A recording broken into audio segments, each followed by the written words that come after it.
ఇవాల్టి వార్తలు వాస్తవాల్లో మనతో ఉన్నారు బీఆర్ఎస్ పార్టీ సీనియర్ నాయకులు డాక్టర్ దూదిమెట్ల బాలరాజు యాదవ్ గారు మనకు లైవ్లో జాయిన్ అవుతున్నారు. అలాగే రాజకీయ విశ్లేషకులు నిఖిల్ గారు మనకు స్టూడియోలో ఉన్నారు. గుడ్ మార్నింగ్ అండి, వెల్కమ్ టు వార్తలు వాస్తవాలు. ప్రధానంగా మనం వార్త చూస్తున్నాం. తెలంగాణ చిహ్న భిన్నం, కాకతీయ తోరణం, చార్మినార్ తొలగింపు. ప్రభుత్వ అధికారిక చిహ్నంలో మొన్నటిదాకా కాకతీయ కళాతోరణం ఉండే, కళాతోరణం మధ్యలో చార్మినార్ ఉండేది. అవి రెండు కట్టడాలు కాదు, అవి సాంస్కృతిక వారసత్వ సంపదలు, గత కాలపు వైభవానికి అవి చిహ్నాలు. సో ఎంతో కష్టపడి ఆ థీమ్ వచ్చేలాగా గత బీఆర్ఎస్ ప్రభుత్వం వాటిని రూపొందించింది. బట్ ఆ అధికారిక చిహ్నాన్ని తొలగిస్తూ దాంట్లో కాకతీయ కళాతోరణాన్ని, చార్మినార్ని ఇవి అధికారిక చిహ్నాలు, రాచరికానికి గుర్తులు అంటూ కారణం చెప్తూ ఆ రెండింటినీ అధికారిక చిహ్నం నుంచి తొలగించే ప్రయత్నం అనేది ఒకటి జరుగుతుంది. దాంతోపాటుగా జయ జయ హే తెలంగాణ రాష్ట్ర అధికారిక గీతం, సో దాన్ని స్వరకల్పనకు కీరవాణి ఎందుకు, తెలంగాణలో అద్భుతమైన కళాకారులు ఉన్నారు, సో తెలంగాణ రాష్ట్ర గీతం కాబట్టి తెలంగాణ వాళ్ళతోటే స్వరకల్పన చేయించాలనేటువంటి డిమాండ్ వ్యక్తమవుతుంది. కీరవాణి దీనికి సంగీతాన్ని సమకూర్చడం పైన తీవ్ర అభ్యంతరం వ్యక్తమవుతుంది. రైట్, బాలరాజు యాదవ్ గారు నమస్తే. Good morning. జయ జయ హే తెలంగాణ అనేది కీరవాణి సంగీత దర్శకత్వం వద్దు అనేది తెలంగాణ మ్యూజిషియన్స్ కావచ్చు, తర్వాత తెలంగాణ ఉద్యమకారులు, ప్రజల నుంచి కూడా వస్తుంది. అఫ్కోర్స్ కీరవాణి గొప్ప సంగీత దర్శకుడు అవ్వచ్చు, బట్ దీనికి రిలవెంట్ కాదు అనేది చేస్తున్నటువంటి ఒక డిమాండ్. దాంతోపాటుగా తెలంగాణ రాష్ట్ర అధికారిక చిహ్నంలోంచి కాకతీయ కళాతోరణాన్ని, చార్మినార్ని రెండింటినీ తొలగిస్తున్నారు ప్రభుత్వం. అది రాచరికపు గుర్తులు అని ఒక కారణం చెప్తూ. ముందుగా రాజేష్ గారు, మీకు అదేవిధంగా టీవీఎస్ ప్రేక్షకులకి, యాజమాన్యానికి, ప్యానల్లో రాజకీయ విశ్లేషకులు నిఖిల్ గారికి నమస్కారం అండి. ప్రధానంగా ఇవాళ తెలంగాణ చరిత్ర పైన, తెలంగాణ అస్తిత్వం పైన, తెలంగాణ ఆనమాల పైన, తెలంగాణ సంస్కృతి పైన, తెలంగాణ సంస్కృతి చిహ్నాల పైన జరుగుతున్నటువంటి దాడిగా నేను భావిస్తా ఉన్నాం. మరి ఇలా కాంగ్రెస్ పార్టీ చేస్తున్నటువంటి ఈ యొక్క విచ్చలవిడి ధోరణి ఏదైతే ఉందో తెలంగాణ ఆత్మగౌరవానికి కించపరచమని చెప్పేసి టీవీ ద్వారా ప్రధానంగా వెల్లడిస్తా ఉన్నాం.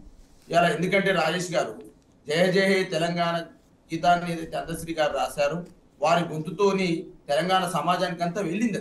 అది ఆల్రెడీ ఆ గొంతు అందరికి పరిచయం అయింది, అన్ని పాఠశాలల్లో పాడుతా ఉన్నారు. గత ప్రభుత్వం కూడా ఈ పాట మీద సంబంధించి కొన్ని ఏమన్నా మార్పులు చేర్పులు అనే అంశం మీదనే అందశ్రీ గారు ఆ రోజు ఒప్పుకోలేకపోవడం వల్లనే దాన్ని ఇంకా అధికారికంగా కేసీఆర్ గారు గుర్తించారు. గత ప్రభుత్వం గుర్తించింది కానీ ప్రకటించలేదు మాత్రం. కానీ ఇలా అందశ్రీ గారు ఇలా ఒక రాసినటువంటి పాటను వారు ఎందుకు స్వరకల్పనలో కానీ ఎందుకు వారు లేకుండా, వారి గొంతు లేకుండా చేస్తున్నారు అనే దాన్ని ఇలా స్పష్టంగా టీవీ ద్వారా అడుగుతా ఉన్నాం. అదేవిధంగా వారు రాసినటువంటి గీతాన్ని వారి యొక్క గొంతుతోటే పాడితే తెలంగాణ సమాజానికి పరిచయమైనటువంటి గొంతు కాబట్టి దాని మీద ఇంకా భావన ప్రేరేపితమవుతుంది. దానికి సినీ రంగును పులిమితే గాని, సినీ స్వరాలను పులిమితే అస్తిత్వం అనేది దెబ్బతింటది, తెలంగాణ సమాజ ఉద్యమ స్ఫూర్తి అనేది దెబ్బతింటది అనే భావనను ఇలా టీవీ ద్వారా ఒక మీడియా అధికార ప్రతినిధిగా, ఒక మాజీ కార్పొరేషన్ చైర్మన్ గా వెల్లడిస్తా ఉన్నాం. ఇకనైనా ప్రభుత్వం ఈ చర్యని వెనకకు తీసుకోవాలని చెప్పేసి టీవీ ద్వారా డిమాండ్ చేస్తా ఉన్నారు రాజేష్ గారు. ఎందుకంటే ఇలా తెలంగాణ ఉద్యమ గీతాలు వేరు, తెలంగాణ ఉద్యమ స్ఫూర్తి వేరు, తెలంగాణ ఉద్యమంలో ఏకం చేసినటువంటి ఆ పాటల యొక్క స్ఫూర్తి వేరని నేను ఇలా అడుగుతా ఉన్నాను. కాబట్టి ఇలా స్ఫూర్తిని రగిలించే పాటలకు సినీ దాన్ని పులవడం ద్వారా వచ్చేటువంటి ప్రయోజనం ఏముండదు, తెలంగాణ అస్తిత్వం దెబ్బతినడం తప్ప.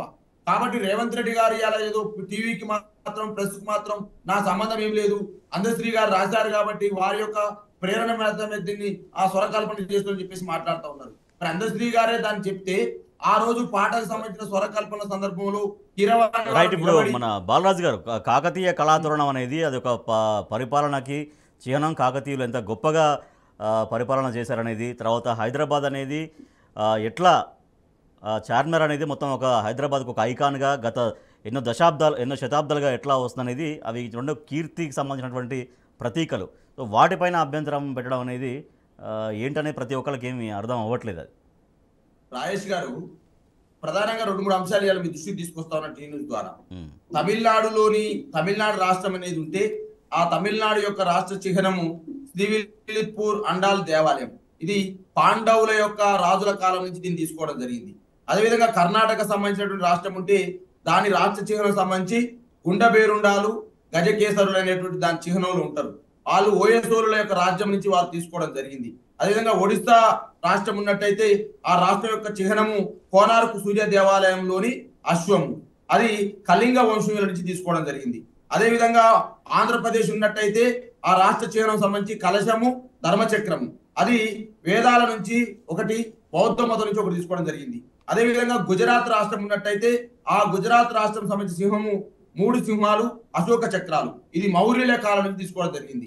అదేవిధంగా దేశాలు చూసినట్టయితే ఇండియా, భారతదేశం 3 చిహ్నాలు, అశోక చక్రం, ఇది మౌర్యుల నుంచి తీసుకోవడం జరిగింది. అదేవిధంగా స్పెయిన్, స్పెయిన్ దేశం సంబంధించి Spain royal crown, pillar of Hercules, ఇది రోమన్ చక్రవర్తుల నుంచి తీసుకోవడం జరిగింది.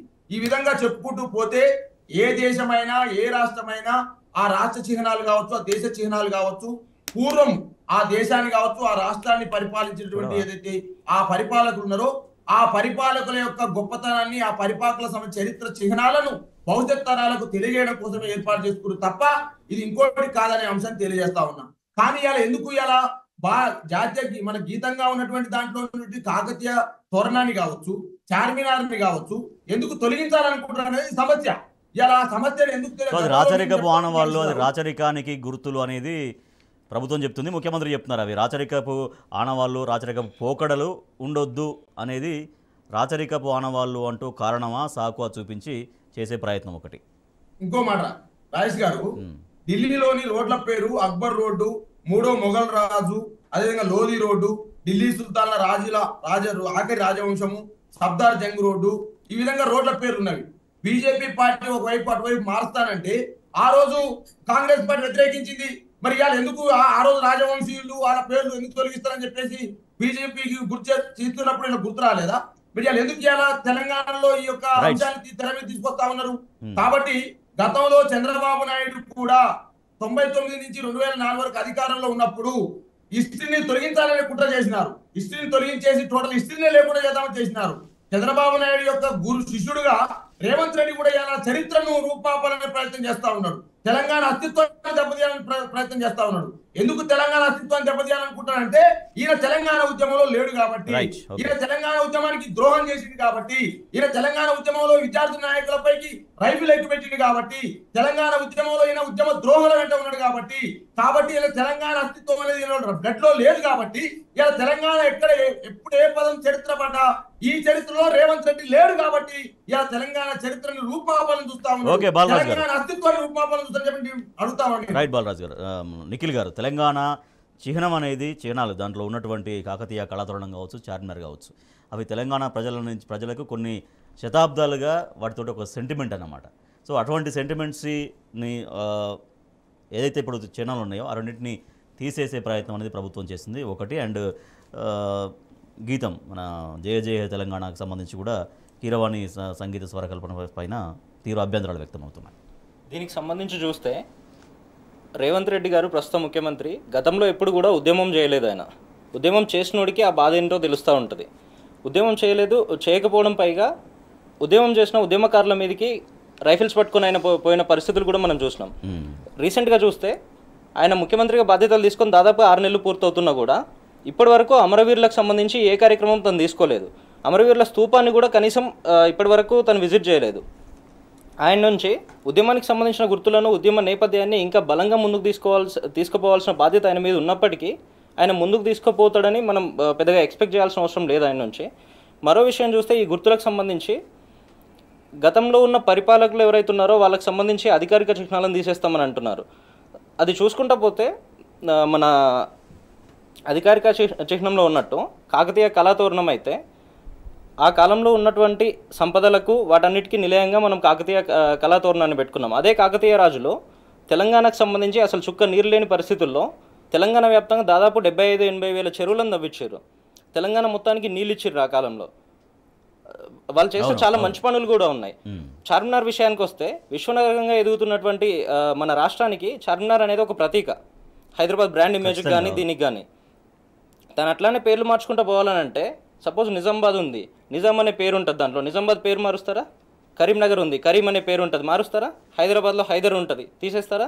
ఇట్లా తీసుకుంటా పోతే మీ తర్వాత వచ్చిన వాళ్ళు మీరు చేసినవి తీస్తూనే ఉంటారు కదా. మళ్ళీ మనం ఇవి తీసుకుంటా పోదామా? రాష్ట్రానికి సంబంధించి ప్రజలకు సంబంధించిన ఇబ్బందులను సాల్వ్ చేసుకుంటా, సమస్యలను అధిగమించుకుంటా ముందుకు పోదామా? అభివృద్ధి వైపు పోదామా? దీనికి సంబంధించి మరో విషయం ఏంటంటే కీరవాణి గారి విషయము. తెలంగాణ ఉద్యమం అనేది చాలా భాగోద్వేగాలతో కూడుకున్న పరిస్థితి. అనేక మంది వందలాది మంది రైతులు కానీ యువకులు కానీ చదువుకున్న వాళ్ళు చాలామంది వివిధ వర్గాలకు సబ్బండ వర్గాలకు చెందిన వాళ్ళంతా వందలాది మంది ఆత్మహత్యలు చేసుకున్న పరిస్థితులు చూసినాం. చాలా భాగోద్వేగంతో కొట్లాడినాం. దశాబ్దాల తరబడి కొట్లాడిన పరిస్థితులు ఉన్నాయి. అట్లాంటి పరిస్థితుల్లో ఆంధ్ర పాలకుల చేత మనం ఎంతవరకు దోపిడైనామో ప్రతి విషయంలో మనం గమనించుకుంటూ దాన్ని ఓవర్కమ్ చేయాలనే పరిస్థితుల్లో గత 10 ఏళ్ల నుంచి పోరాడుకుంటూ మనం వచ్చినాం. దాదాపుగా రాష్ట్రాన్ని ఒక సక్సెస్ఫుల్ స్టేట్ వైపు ముందుకు తీసుకుపోయింది గత ప్రభుత్వం గత 10 ఏళ్లలో కూడా. ఈ రేవంత్ రెడ్డి గారు పొద్దున్న లేస్తే ఏదో ఒక వాళ్ళు చేస్తున్న స్కామ్లు, రీసెంట్గా ఈ పౌర సరఫరాలకు సంబంధించి ఇంకేదో టెండర్లకు సంబంధించి అనేక స్కామ్లు బయటకు వస్తున్నా కొద్దీ ఆ స్కామ్లను అన్నింటిని డైవర్ట్ చేయడానికి ఈ కొత్త ఇష్యూస్ అన్ని ముందుకు తీసుకొస్తా ఉన్నారు. తెలంగాణ రాష్ట్రంలో మన కవులు లేరా, కళాకారులు లేరా? తెలంగాణ ఉద్యమంలో వందలాది పాటలు. ఇదే విషయం దర్శకుడు ప్రేమరాజు గారు మాట్లాడితే అందశ్రీ గారు అంటారు, కీరవాణిని తలదన్నే సంగీత దర్శకుడు ఎవరున్నారో ఒక పేరు చెప్పండి అనేది అందశ్రీ మాట్లాడుతున్నారు. అఫ్కోర్స్ నిన్న ముఖ్యమంత్రి ఏమన్నారంటే కీరవాణి ఎంపికలో నాకు సంబంధం లేదు, అది పూర్తిగా పాట రచయిత అందశ్రీకే వదిలేసిన ఆయనదే బాధ్యత అనేది ఇప్పుడు ముఖ్యమంత్రి. అందశ్రీ అనే ఆయన మీద మనకు గౌరవం ఉంది. గతంలో చాలాసార్లు మనం గౌరవించుకున్నాం. తన మీద ఇప్పటికీ తెలంగాణ రాష్ట్రం మొత్తానికి అపారమైన గౌరవం ఉంది.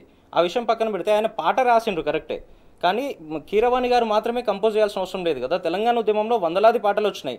ఏ మ్యూజిక్ డైరెక్టర్ కంపోజ్ చేసిండు మనకు? ఆడబిడ్డలను చూస్తే మన వరినాట్ల సమయంలో కూడా అనేక మంది పాటలు పాడుతూ ఉంటారు. వాళ్ళకి ఏ మ్యూజిక్ డైరెక్టర్ అయినా కంపోజ్ చేసిండ్రా? కీరవాణి గారు మాత్రమే చేయాల్సిన అవసరం ఏముంది? ఈ విషయాన్ని గత 2-3 రోజుల నుంచి చాలా భావోద్వేగాలకు సంబంధించిన ఎమోషనల్ కనెక్ట్ ఉంది కాబట్టి తెలంగాణ సమాజం దానికి వ్యతిరేకంగా రియాక్ట్ అవుతుంది. తెలంగాణ సమాజానికి సంబంధించిన వాళ్ళు ఈ సంగీతం చేయాలని దీనికి సంబంధించి ముఖ్యమంత్రి గారు స్టెప్ తీసుకొని ఇంత భాగోద్వేగమైన విషయం బయటకు వస్తున్నప్పటికీ కూడా కీరవాణి గారిని తప్పించి వేరే వాళ్ళకి అవకాశం ఇస్తే పోయేదేముంటుంది? ఇంత పంతాలకు పోవాల్సిన అవసరం లేదు కదా. ఎమోషనల్ కనెక్ట్ ఉన్నప్పుడు దాన్ని గౌరవించాల్సిన అవసరం ఉంటుంది కదా. తను ఉద్యమం చేస్తే ఇవన్నీ తెలుస్తుండే. తను ఉద్యమం చేయలేదు కాబట్టి ఇవన్నిటి నుంచి తనకు డిస్కనెక్ట్ ఉంది. ఖచ్చితంగా ఈ విషయంలో ప్రభుత్వం పునరాలోచన చేసి తెలంగాణ ప్రాంతంలో ఉన్న కవులను, కళాకారులను ఎంకరేజ్ చేయాల్సిన అవసరం ఉంటుంది. సో ఇప్పుడు తెలంగాణ అధికారిక చిహ్నంలో చార్మినార్ కావచ్చు, తర్వాత కాకతీయ కళాతోరణం, ఇవి రాచరికపు పోకడలని ప్రభుత్వం చెప్తుంది, ముఖ్యమంత్రి చెప్తున్నారు, వాటిని తొలగిస్తున్నారు. కానీ ఏది రాచరికం అని మనం ఒక వార్త కూడా చూడొచ్చు.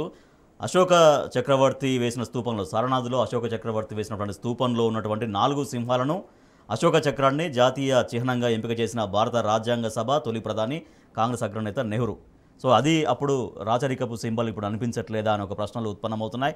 దాంతోపాటుగా తమిళనాడు చోళరాజులు తయారు చేసినటువంటి సెంగల్ను అధికారిక చిహ్నంగా స్వీకరించి నూతన పార్లమెంటు భవనంలో ప్రతిష్ఠించినటువంటి ప్రస్తుత భారత ప్రధాని బీజేపీ నేత మోడీ. సో మరి ఏది రాచరికం? అవి కూడా రాచరికపు పోకడలు కనిపించట్లేదా అనే ప్రశ్నలు వాళ్ళ తెలంగాణ సమాజం సంధిస్తోంది. కాంగ్రెస్ డైవర్షన్ డ్రామా అని వార్త చూస్తున్నాం. బియ్యం టెండర్ల విషయంలో, తర్వాత లిక్కర్ బ్రాండ్ల విషయంలో రాష్ట్ర ప్రభుత్వం అడ్డంగా దొరికిపోయింది. అనేక సందర్భాల్లో మాట మారుస్తూ ఉంది. సో మొన్నటిదాకా మద్యం అనుమతులపైన మేము అసలు ఎవరికి పర్మిషన్స్ ఇవ్వలేదు, ఎవరు మాకు కొత్తగా అప్లై చేసుకోలేదని మొన్నటిదాకా ఎక్సైజ్ శాఖ మంత్రి జూపల్లి కృష్ణారావు అన్నారు. కానీ ఎప్పుడైతే నిన్న కొత్త బ్రాండ్లు రాష్ట్రంలోకి ఎంటర్ అవుతున్నాయని వార్త ఎప్పుడైతే వచ్చిందో నిన్న మళ్ళీ మాట మార్చారు. నిబంధనల మేరకు అనుమతులు ఇచ్చాం, త్వరలో మరిన్ని రాబోతున్నాయి. సోంబీర్కు పర్మిషన్ ఇచ్చింది బెవరేజెస్ కార్పొరేషన్, దరఖాస్తులు నాకు రాలేదు అనేది నిన్న మంత్రి ఎక్సైజ్ శాఖ మంత్రి జూపల్లి మాట్లాడారు. బాలరాజ్ యాదవ్ గారు, బియ్యం టెండర్ల విషయంలో కావచ్చు, తర్వాత లిక్కర్ బ్రాండ్ల ఎంటర్ విషయంలో కావచ్చు, తర్వాత రైతుల సమస్యల విషయంలో కావచ్చు, వీటిపైన కాంగ్రెస్ ఒక డైవర్షన్ డ్రామా ఆడుతుంది అనే విమర్శ, అభిప్రాయం వ్యక్తమవుతోంది. మొదటి నుంచి రాజేష్ గారు ఇలా కాంగ్రెస్ ప్రభుత్వం 160 రోజులుగా అధికారంలోకి వచ్చినప్పటి నుంచి రాష్ట్రంలో ప్రజల యొక్క అవసరాలను మర్చింది, రాష్ట్రంలో ఎలక్షన్ సమయంలో ప్రజలకు ఇచ్చిన హామీలను మర్చింది. ఏమైనా లీక్ రాజకీయాలు, ఇలా రేవంత్ రెడ్డి లీక్ వీరుడా ఈ రాష్ట్రానికి ముఖ్యమంత్రి అనేది అర్థం కాని పరిస్థితి ఉన్నది. రోజు ఒక పేపర్లో ఐటెం కోసం, బ్రేకింగ్ న్యూస్ కోసం రోజు ఒక లీక్ ఇస్తూ, ఒక రోజు ఫోన్ ట్యాపింగ్ అని మాట్లాడతారు, ఓ రోజు ధరణి విషయం గురించి మాట్లాడతారు, ఓ రోజు కాళేశ్వరం గురించి మాట్లాడతారు, ఓ రోజు విద్యుత్తులో సంబంధించిన అంశాల గురించి మాట్లాడతారు. ఏ అంశాన్ని మాత్రం తేల్చింది లేదు, ఏ అంశంలో ఉన్న తప్పుల్ని కూడా ఇందులో కనిపెట్టింది కూడా లేదు. కానీ ఏమైనా నాకు అనిపిస్తుంది ఏంటంటే ఈ అంశాలన్నీ రోజు ఒక అంశాన్ని పైకి తెరదీస్తా ఉంటే ఏమనిపిస్తుంది అంటే, కేసీఆర్ గారు గత 10 సంవత్సరాల కాలంలో ఉద్యమ సమయంలో కేసీఆర్ గారు తెలంగాణ బాధలు చూసింది కాబట్టి ఆ బాధలన్నింటికి విరుగుడు కావాలంటే ఈ అంశాలన్నీ కూడా డెవలప్ చేయాలని ఆలోచనతోటి ఒకవైపు కాళేశ్వరం లాంటి ప్రాజెక్టును, అదేవిధంగా అనేక రకాల అంశాలను తెర మీద తీసుకొచ్చిన సందర్భంలో కేసీఆర్ గారి యొక్క చేసినటువంటి ప్రభుత్వ కార్యక్రమాల్ని అబాస్పాలు చేయడం కోసమే ఈ రాష్ట్ర ప్రభుత్వం పూనుకుందనేటట్టు ఆ చర్యలు చూస్తే కనపడతా ఉంది. కానీ ఇవాళ నేను అడుగుతా ఉన్న అడుగుతా ఉన్న కాంగ్రెస్ ప్రభుత్వాన్ని ఇవాళ ఎందుకు ఇవాళ వడ్ల స్కామ్ లో కేటీఆర్ గారు స్పష్టంగా చెప్పినారు. ధాన్యం కొనుగోలుకు సంబంధించిన అంశాల్లో కావచ్చు, అదేవిధంగా మధ్యాహ్న భోజనానికి సంబంధించిన సన్నబియ్యం టెండర్లో కావచ్చు, సుమారు సన్నబియ్యం టెండర్లో 300 కోట్లు, ధాన్యం కొనుగోలులో 800 కోట్లు అవినీతి జరిగింది. ఈ అవినీతి జరిగిన సొమ్మును ఎక్కడికి పంపించినారు, ఎవరి కోసం పంపించినారు, ఎందుకు అవినీతి చేసినారు అని చెప్పి స్పష్టంగా కేటీఆర్ గారు pin to pin, line to line స్పష్టంగా మీడియా సాక్షిగా వెల్లడించినారు. ఇవాళ ఎందుకు ఉత్తమ్ కుమార్ రెడ్డి గాని ఈ రాష్ట్ర ముఖ్యమంత్రి గాని ఎందుకు సమాధానం చెప్పట్లేదు? మొదటి సమస్య. రెండో సమస్య, గత బిఆర్ఎస్ ప్రభుత్వము బ్లాక్ లిస్ట్ లో పెట్టినటువంటి ఏదైతే కేంద్రీయ బండార్ అనేటువంటి ఏజెన్సీ ఏదైతే ఉందో ఆ ఏజెన్సీకి ఎట్లా మీరు టెండర్ అప్పగించినారని చెప్పేసి స్పష్టంగా కేటీఆర్ గారు మీడియా సాక్షి అడిగినారు. దాని మీద సమాధానం లేని పరిస్థితి. మరి గతంలో మీరు 22 రూపాయలకే సన్న బియ్యాన్ని అమ్మి ఇలా మార్కెట్ లో 42 రూపాయలు దొరుకుతా ఉంది, 45 రూపాయలు దొరుకుతా ఉంది, 35 రూపాయలు దొరుకుతా ఉంది సన్న బియ్యం. కానీ వాళ్ళు ఎందుకు 57 రూపాయలకు కోడ్ చేసినారు? ఈ 57 రూపాయలకు 42 రూపాయల మధ్యన గ్యాప్ ఏదైతే ఉందో ఆ గ్యాప్ ఎవరికి పోతా ఉంది? 15 రూపాయలు అని చెప్పి స్పష్టంగా కేటీఆర్ అడిగినారు. దాని మీద సమాధానం లేదు. కాబట్టి ఈ అంశాలను ఇటువంటి విమర్శలు వచ్చిన నేపథ్యంలో కావచ్చు ప్రభుత్వం దానిపైన కొంచెం వెనుకడుగు వేసినట్టుగా ఒక నిర్ణయం, అంటే సన్నబియ్యం కొనుగోళ్ల విషయంలో ముందుకు వెళ్ళొద్దని నిర్ణయం తీసుకున్నట్టుగా నిర్ణయం జరిగింది. మరి అది పూర్తిగా పేపర్లలో ప్రకటన అయితే చూసినాం రాజేష్ గారు. కాంగ్రెస్ పార్టీ వ్యవహారం ఎట్లుంటుందంటే ఇటువంటి ఆరోపణలు వచ్చినప్పుడు ఒక అడుగు వెనకేస్తుంది, మళ్ళీ ఆ అంశం సద్దుమనగానే 3 అడుగులు ముందుకేసి మళ్ళీ కుంభకోణానికి తెరదీసే ప్రయత్నం, కాంగ్రెస్ నాయకుల జేబులు నింపే ప్రయత్నం జరుగుతా ఉంది. ఇలా స్పష్టంగా నేను ఈ టీవీ ద్వారా అడుగుతా ఉన్నా, భారతీయ జనతా పార్టీకి దీనిపైన స్పష్టత ఉంటే, భారతీయ జనతా పార్టీ ఇందులో స్కామ్ జరిగిందని చెప్పేసి ఆ రాష్ట్ర శాసనసభ పక్ష నేత భారతీయ జనతా పార్టీ నాయకుడు ఏలేటి మహేశ్వర రెడ్డి మాట్లాడుతా ఉన్నారు. ఇలా కేంద్రంలో సివిల్ సప్లైస్ అంతా కూడా సివిల్ సప్లై ఫుడ్ కార్పొరేషన్ ఆధ్వర్యంలో ఈ రాష్ట్రంలో సివిల్ సప్లై ద్వారా ధాన్యం కొనుగోలు జరుగుతుంది. ఒకవేళ భారతీయ జనతా పార్టీ కాంగ్రెస్ పార్టీ ములాఖత్ కాకపోతే ఈ చర్యల పైన, ఈ కుంభకోణాల పైన, అవినీతి పైన స్పష్టమైనటువంటి విచారణ తప్పాలని చెప్పేసి ఇలా న్యూస్ ద్వారా నేను డిమాండ్ చేస్తా ఉన్నా. ఇలా ఉత్తమ్ కుమార్ రెడ్డి గారికి ఎన్ని కోట్ల రూపాయలు పోయినాయి, రేవంత్ రెడ్డి గారికి ఎన్ని కోట్లు పోయినాయి, ఈ ధాన్యం చెప్పండి కంక్లూడ్ చేయండి. ధాన్యం కుంభకోణంలో కేసీ వేణుగోపాల్ కు 100 కోట్లు ముట్ట చెప్పారని చెప్పేసి అలా స్పష్టంగా మీడియాలలో కానీ సోషల్ మీడియాలో కానీ ప్రచారం జరుగుతా ఉంది. అదే విధంగా తెలంగాణ అనేది, హైదరాబాద్ అనేది 2వ ఏటీఎం గా కాంగ్రెస్ పార్టీ జాతీయ నాయకత్వానికి మారిందని చెప్పేసి అలా అనేక పత్రికలలో కథనాలు వస్తా ఉన్నవి, సోషల్ మీడియాలో కథనాలు వస్తా ఉన్నవి. ఇలా తెలంగాణ సొమ్మును ఎందుకు ఇలా ఢిల్లీలో ఉన్నటువంటి మీ కాంగ్రెస్ పార్టీకి కప్పంగా కడతా ఉన్నారు?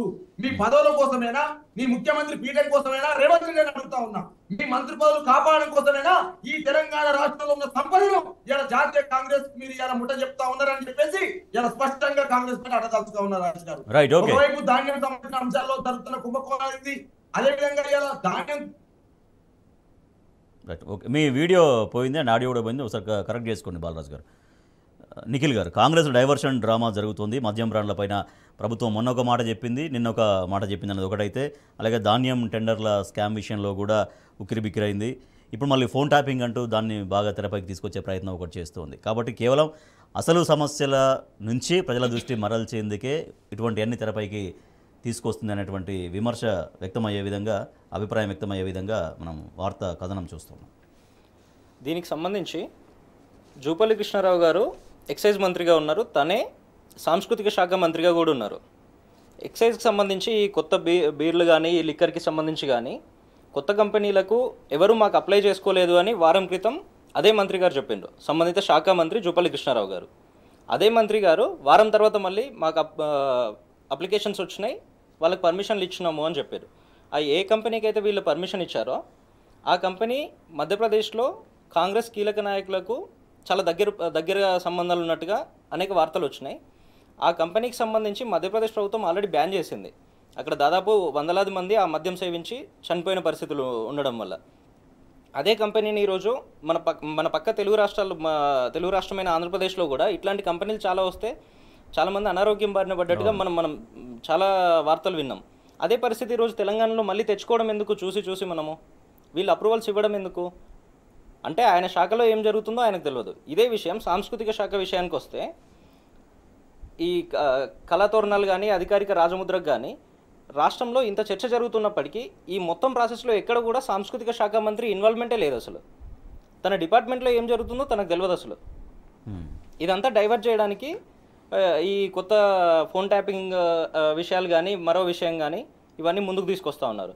పౌర సరఫరాల శాఖలో వందలాది కోట్ల అవినీతి జరిగిన విషయాన్ని ఇనిషియల్గా వాళ్ళు ఖండించారు. అసలు రూపాయి కూడా అవినీతి జరగలేదు, మేము చాలా పారదర్శకంగా పనిచేస్తామన్నారు. మళ్ళీ నిన్న ప్రభుత్వం ఆ నిర్ణయాన్ని వెనక్కి తీసుకున్నట్టుగా చూసినాం. దీని అర్థం ఏంటి? అవినీతి జరిగిందని వాళ్ళు ఒప్పుకున్నట్టే కదా. సో అది నేను పర్మిషన్స్ నాకు ఎవరు దరఖాస్తులు ఇవ్వలేదు, అది బెవరేజెస్ కార్పొరేషన్ నుంచి వచ్చినాయి అంటున్నారు. బట్ బెవరేజ్ కార్పొరేషన్ ప్రభుత్వంలో విభాగమే కదా, అది కూడా భాగమే కదా. ఎక్సైజ్ డిపార్ట్మెంట్కి సంబంధించినటువంటి అదొక వింగే కదా. అప్రూవల్ ఇవ్వాల్సింది ప్రభుత్వమే కదా, సంబంధిత శాఖనే కదా. శాఖ మంత్రి జూపల్లి కృష్ణారావు గారే కదా. తనకు తెలియకుండా వితిన్ సెకండ్స్లో వాళ్ళు అప్లై చేసుకుంటే వితిన్ సెకండ్స్లో మనం పర్మిషన్ ఇచ్చే పరిస్థితి ఉండదు కదా, అంత స్క్రూటినీ ఉంటుంది కదా. అదేమీ లేకుండా వారం క్రితం ఆయనే ఒక మాట చెప్పి అసలు అప్లికేషనే రాలేదని, ఈరోజు మళ్ళీ అప్లికేషన్స్ వచ్చినాయి, ఆల్రెడీ అనుమతులు ఇచ్చేసినామని అంత వేగంగా చెప్పడం ఎట్లా ఉంటుంది? సమాజానికి వీళ్ళు ఏం చెప్పదలుచుకున్నట్టు? కాకతీయ కళాతోరణాల విషయంలో కూడా సాంస్కృతిక శాఖ ఇన్వాల్వ్మెంట్ పూర్తిగా ఉండాల్సిన పరిస్థితి ఇది. దట్టు ఇది 10 సంవత్సరాలు పూర్తి చేసుకొని మనం దశాబ్ది ఉత్సవాలు జరుపుకుంటున్న సమయంలో అసలు సంబంధిత శాఖ మంత్రి ఇన్వాల్వ్మెంటే లేదు. దాంట్లో సాంస్కృతిక సారథి అని ఇంకో వింగ్ ఉంటుంది, ఆ వింగ్ ఇన్వాల్వ్మెంటే లేదు అసలు. దీంట్లో ఒక కమిటీ వేసినట్టుగా కూడా ఎక్కడా చూడలేదు మనము. 10 సంవత్సరాలు రాష్ట్రాన్ని ఇంత గతంలో ఉన్న సంక్షోభ పరిస్థితి నుంచి సంక్షేమం వైపు ఇంత డ్రాస్టిక్ చేంజెస్ తీసుకొచ్చి దేశంలోనే అనేక విషయాల్లో టాప్ స్కేల్కి తీసుకుపోయిన గత ప్రభుత్వము 10 సంవత్సరాలు పూర్తి చేసుకొని రాష్ట్ర ప్రజలు కూడా చాలా సుభిక్షమైన పరిస్థితుల్లో ఉన్న పరిస్థితుల్లో వీళ్ళు కేవలం ఒక్కరోజు మాత్రమే ఈ దశాబ్ది వేడుకలను నిర్వహిస్తూ ఉన్నారు. Only one day.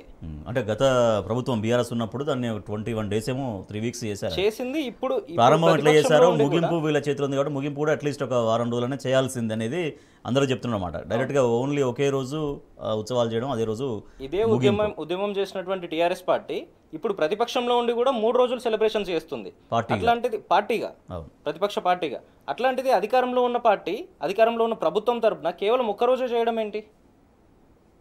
రైతులపైన పోలీసుల లాఠీ చార్జ్. ఆదిలాబాద్లో నిన్న విత్తనాల కోసం ఇక్కడ బారులు తీరి రైతులు నిలబడ్డారు. కొన్ని గంటలుగా క్యూ లైన్లో నిలబడ్డారు. విత్తనాలు వాళ్లకు సరిపడా లేకపోవడంతో అక్కడ తోపులాట జరిగింది. దీంతో పోలీసులు రైతులపైన లాఠీ చార్జ్ చేశారు. సో మార్పు అంటే లాఠీ చార్జేనా అంటూ మాజీ వ్యవసాయ శాఖ మంత్రి నిరంజన్ రెడ్డి తీవ్ర ఆగ్రహం వ్యక్తం చేశారు. రైతులకు ప్రభుత్వం క్షమాపణ చెప్పాలి అంటూ మాజీ మంత్రి బీఆర్ఎస్ వర్కింగ్ ప్రెసిడెంట్ కేటీఆర్ తీవ్రంగా మండిపడ్డారు. అలాగే విత్తనాలు అడిగితే లాఠీలతో కొడతారా? 5 నెలల్లోనే రైతులు రోడ్డెక్కాల్సినటువంటి దుస్థితి, రైతులకు చెప్పినటువంటి మార్పు, కాంగ్రెస్ తెస్తారన్న మార్పు ఇదేనా అంటూ మాజీ మంత్రి హరీష్ రావు కూడా ప్రశ్నిస్తున్నారు ప్రభుత్వాన్ని. బాలరాజ్ యాదవ్ గారు, రైతుల కోసం విత్తనాల కోసం రైతులు ఎక్కడ చూసినా బారులు తీరాల్సినటువంటి పరిస్థితి మనకు కనిపిస్తుంది. రైతుల కోసం విత్తనాలు పంపిణీలో ఎందుకు నిర్లక్ష్యం కనబడుతోంది? ఎందుకు డిమాండ్కు తగ్గ సరఫరా చేయలేకపోతుంది? రైతులపైన లాఠీ చార్జ్ చేసింది నిన్న పోలీసు యంత్రాంగం. సో ఇదేనా తెస్తానన్నటువంటి మార్పు అన్న ప్రశ్నలు వాళ్ళ కాంగ్రెస్ ప్రభుత్వానికి ఎదురవుతూ ఉన్నాయి. రాజేష్ గారు, ప్రధానంగా ఇవాళ సోషల్ మీడియాలో ట్రెండింగ్ నడుస్తూ ఉంది. ఊర్లలో కరెంటు పోతే జనమంతా అనుకుంటా ఉన్నారు కాంగ్రెస్ వచ్చింది, ఇది కరెంటు పోవడం అనేది కాంగ్రెస్ తెచ్చిన మార్పు అని చెప్పేసి మాట్లాడుతూ ఉన్నారు. ఊళ్ళల్లో మహిళలు ఏదైతే నీళ్ల కుళాయిల వద్ద కావచ్చు, హైదరాబాద్ లో నీటి ట్యాంకర్లు తెప్పించుకునే విషయంలో మాట్లాడితే ఓ కాంగ్రెస్ వచ్చిందిగా మార్పు ఇదే వచ్చిందని చెప్పేసి మాట్లాడుతూ ఉన్నారు. ఇవాళ కాంగ్రెస్ వచ్చింది, మార్పు వచ్చిందంటే ఇవాళ అన్నదాతపై ఇవాళ లాఠీ చార్జ్ వచ్చింది. ఇదేనా అండి? ఎక్కడి న్యాయమని అడుగుతా ఉన్నా నేను. ఇవాళ రైతాంగానికి విత్తనాలు సరఫరా చేయాల్సిన బాధ్యత ప్రభుత్వం మీద ఉంటది, రైతాంగానికి కరెంటు సరఫరా చేయాల్సిన బాధ్యత ప్రభుత్వం మీద ఉంటది.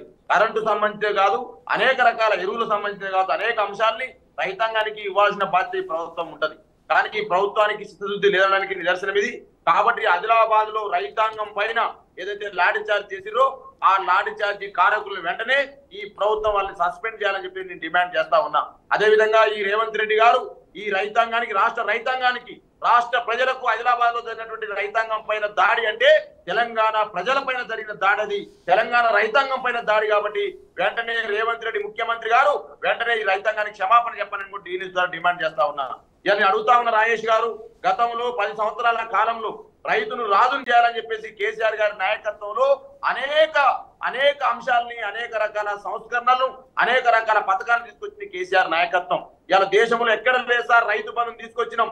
ఆ రైతు బంధు ద్వారా సుమారు 72,000 కోట్ల సంబంధించిన రూపాయలను సుమారు 70 లక్షల మంది రైతాంగం ఖాతాల్లో వేసినటువంటి ఒక గొప్ప సర్కారు, మానవీయమైన సర్కారు, రైతు సర్కారు అది కేసీఆర్ గారి సర్కారు. ఈ రోజు రేవంత్ రెడ్డి గారి నాయకత్వంలో జరుగుతున్నటువంటి ఈ దాడులు కావచ్చు, ఎరువుల కోసం ప్రజలు పడుతున్న ఇబ్బందులు కావచ్చు, విత్తనాల కోసం రైతులు పడుతున్న ఇబ్బందులు కావచ్చు, నీళ్ల కోసం రైతులు పడుతున్న ఇబ్బందులు కావచ్చు, కరెంటు కోసం పడుతున్న ఇబ్బందులు కావచ్చు, ఇవన్నీ చూస్తే ఈ కాంగ్రెస్ ప్రభుత్వానికి రైతాంగం మీద సుస్థితి లేదు, పరిపాలన మీద అవగాహన లేదు, పరిపాలనలో సమన్వయం లేదని చెప్పి స్పష్టంగా అర్థమైపోతుంది. రాజేష్ గారు ఇలా ఎందుకు మీరు ఇలా రైతు బంధు ఇవ్వలేకని అడిగితే దాడులు చేస్తా ఉన్నారు. ఇలా ప్రజలు అడుగుతా ఉన్నారు, రైతాంగం అడుగుతా ఉంది. ఎలక్షన్ల సమయంలో మీరు అనేక హామీలు ఇచ్చినారు. రైతు భరోసా 15,000 ఇస్తాము, కేసీఆర్ 10 ఇచ్చిన అన్నారు. మరి ఎందుకు 15,000 అడిగితే ఇలా శ్రీధర్ రెడ్డి హత్య కావచ్చు, అనేక రకాల బీఆర్ఎస్ పార్టీ కార్యకర్తల పైన, సామాన్య ప్రజల పైన మమ్మల్ని గొంతెత్తి అడుగుతారా, మమ్మల్ని ప్రశ్నిస్తారని చెప్పేసి ఇలా పోలీసు కేసులు చూస్తే సుమారు 10,000 కేసులు ఈ రాష్ట్రంలో ఈ కాంగ్రెస్ ప్రభుత్వం వచ్చినాక సామాన్య ప్రజల పైన, అడుగుతున్నటువంటి బీఆర్ఎస్ పార్టీ కార్యకర్తల పైన, రైతుల పైన ఇలా కేసులు పెడుతున్నారు. బాలరాజు గారు, ఇప్పుడు పత్తి విత్తనాలతో పాటుగా జనుము, జీలుగు, పచ్చిరొట్ట ఈ విత్తనాలన్నీ కూడా చాలా తీవ్రంగా కొరత ఏర్పడింది. అక్కడ సరఫరా డిమాండ్కి తగ్గ సరఫరా చేయట్లేదు అనేది రైతుల నుంచి వస్తున్నటువంటి ఒక మాట వాళ్ళు చాలా ఆవేదనపూరితంగా చెప్తున్నారు. గత మీ ప్రభుత్వం ఉన్నప్పుడు చాలా సజావుగా సాగినటువంటి సరఫరా మరి ఇప్పుడు ఎందుకు జరగట్లేదు? అంటే ఏమన్నా సమన్వయ లోపమా, శాఖాపరమైన ఇబ్బందులా, ఏమనుకుంటున్నారు, మీరేమనుకుంటున్నారు?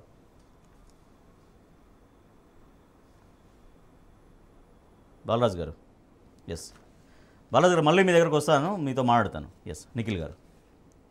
ఎస్ అంటే గతంలో ఉన్నప్పుడు చాలా సజావుగా సాగింది, విత్తనాల పంపిణీ కావచ్చు, ఎరువుల పంపిణీ కావచ్చు. ఇప్పుడు ఎక్కడ చూసినా కూడా మళ్ళీ క్యూ లైన్లో చెప్పులు, పాస్ పుస్తకాలు, లేకపోతే వాళ్ళ ఇంట్లో పిల్లలు వాళ్ళందరూ కూడా లైన్లో దర్శనం ఇవ్వాల్సిన పరిస్థితి. బాగా ఎక్కువ జనం అక్కడ ఎక్కువైతే లాఠీ చార్జీ వరకు దారి తీసేటువంటి పరిస్థితి. నిన్నటి ఇన్సిడెంట్ చూస్తే మన రాష్ట్రంలో ఒక్కసారి ప్రభుత్వ అధికారిక లెక్కలను పరిశీలిస్తే రాష్ట్రంలో అత్యధికంగా సాగే పంట వరి తర్వాత రెండో పంట అత్యధికంగా సాగేది పత్తికి సంబంధించి దాదాపుగా మన రాష్ట్రంలో 60 లక్షల ఎకరాలు సాగవుతుంది యాజ్ పర్ గవర్నమెంట్ రికార్డ్స్. 60 లక్షల ఎకరాలు సాగే అతిపెద్ద పంటకి కావాల్సిన విత్తనాలు, దానికి కావాల్సిన మిగతా ఎలిమెంట్స్ ఏమైనా ఉంటే అవన్నీ ప్రభుత్వం ఇనిషియేటివ్ తీసుకొని ముందే అరేంజ్ చేయాల్సిన అవసరం ఉంటుంది. రైతులు నిన్న దాదాపుగా 10 ఏళ్ల తర్వాత మళ్ళీ ఈ పరిస్థితి చూస్తున్నాం మనం. గతంలో 2014కు ముందు, రాష్ట్ర విభజనకు ముందు ఈ పరిస్థితులు ఉంటుండే. నిన్న మళ్ళీ దాదాపుగా 200-300 మంది రైతులు క్యూ లైన్లో నిలబడి పొద్దున్న నుండి సాయంత్రం వరకు నిలబడితే వాళ్ళకి కనీసం పత్తి గింజలు దొరికిన పరిస్థితి కూడా లేదు, జీలుగు దొరికిన పరిస్థితి లేదు, దానికి కావాల్సిన భూసారానికి కావాల్సిన వేరేవి దొరికిన పరిస్థితి కూడా లేదు. ఇవన్నిట్లను చూస్తూ ఉంటే ప్రభుత్వము ఇనిషియేటివ్ తీసుకొని ఖచ్చితంగా సంబంధిత శాఖ తరపున అధికారుల్లో వైఫల్యం ఉందా, అడ్మినిస్ట్రేటివ్ వైపు ఏమన్నా వైఫల్యం ఉందా గమనించి దాన్ని ఇమీడియట్గా రెక్టిఫై చేసి రైతులకు ఆన్ టైం విత్తనాలు కానీ ఎరువులు కానీ ఇంకేమన్నా ఉంటే అవన్నీ సప్లై చేయాల్సిన అవసరం ఉంది. దీంతో పాటుగా గత పంటకు సంబంధించిన రైతు బంధే మొన్నటి వరకు ఇచ్చారు. ఇప్పుడు మళ్ళీ రైతు బంధు ఇవ్వాల్సిన సమయం వచ్చింది. గతంలో 10,000 అన్నారు, గత ప్రభుత్వం 10,000 ఇస్తే దాన్ని 15,000 ఇస్తామని వీళ్ళు చెప్పిండ్రు. ఆ 15,000కి సంబంధించి కూడా ఇప్పుడు ఇమీడియట్గా రైతులు మళ్ళీ వరి కానీ పత్తి కానీ సాగు చేసే పరిస్థితి ఆల్రెడీ ఆ టైం వచ్చేసింది కాబట్టి ఇమీడియట్గా ఇనిషియేటివ్ చేసి రైతులకు కావాల్సిన పెట్టుబడి సాయం కూడా అందించాల్సిన అవసరం ఉంది ఇప్పుడు. రైట్ బాలరాజు గారు, రైతులకు క్షమాపణ చెప్పాలి కాంగ్రెస్ ప్రభుత్వం అనే డిమాండ్ అనేది బీఆర్ఎస్ పార్టీ చేస్తుంది. దాంతోపాటుగా వాళ్ళ రైతుల సమస్యలు ఇట్లా ఉంటే రాష్ట్రాన్ని విడిచిపెట్టి ముఖ్యమంత్రి కేరళ కావచ్చు, పంజాబ్ కావచ్చు, తర్వాత ఉప ముఖ్యమంత్రి ఏమో మరో రాష్ట్రానికి, మంత్రులంతా మరో రాష్ట్రంలో ఎన్నికల ప్రచారానికి వెళ్తున్నారు తప్పించి ఇక్కడ రైతాంగ సమస్యల్ని పట్టించుకోవట్లేదు అనే మాట వినిపిస్తుంది. అది చాలా తీవ్రంగా చర్చ కూడా జరుగుతుంది రైతుల్లో. రాజేష్ గారు, ఇలా అకాల వర్షాల తోటి రైతాంగము పండించుకున్న ధాన్యము కళ్ళాలలో తడిసిపోయి మొలకెత్తుతా ఉంది. వీళ్ళు ఎలక్షన్ హామీలు ఏమిచ్చారు సార్? వాళ్ళ ఎలక్షన్ మేనిఫెస్టో చూస్తే మేము తడిసిన ధాన్యానికి తరుగు తీయమని చెప్పేసి వాళ్ళు ఒక పాయింట్ పెట్టారు. మరి ఇలా తడిసిన ధాన్యం పేరుతోటి, మొలకెత్తిన ధాన్యం పేరుతోటి ఇలా ఒక కింటాకి 10 నుంచి 12 కిలోలు ఇలా రైతు నష్టపోతా ఉన్నాడు. కనీసం అకాల వర్షాల పేరుతోటి ఇలా రైతు నష్టపోతే కనీసం ఒక మంత్రి పోయి కళ్ళాలను పరిశీలించిన దుస్థితి లేదు. ఇలా ఒక ముఖ్యమంత్రి పోయి కనీసం రైతులను పరామర్శించినట్టు దుస్థితి లేదు.